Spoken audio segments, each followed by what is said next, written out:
Not even a month before he took his life, he reached out to therapists and couldn't afford copays.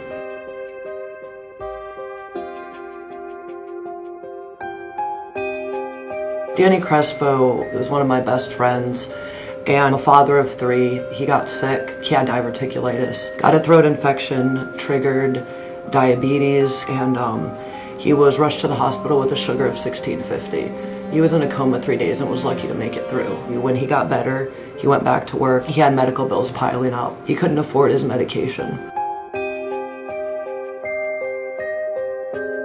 I have a box full of medical bills that he accumulated, trying to survive, trying to stay alive. He had Medicaid and was making $10.10 an hour and still couldn't get his medication.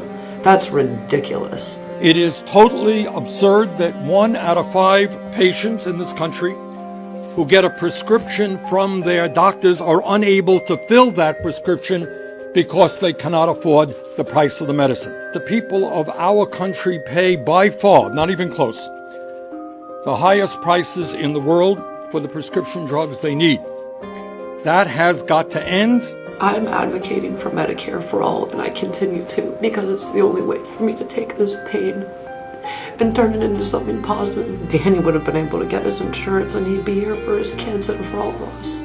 They're missing out on a life with their father because of this, and that's not fair. And whether you're rich, whether you're poor, we all get sick, and we all should be able to access health care. We should be able to access our medications. No one should be in debt or lose everything, have to put their house up just to live, to survive. I would say to all of the CEOs of these big pharmaceutical companies is basically no one's life is worth hundreds of millions of dollars, or everyone should have health care, point blank.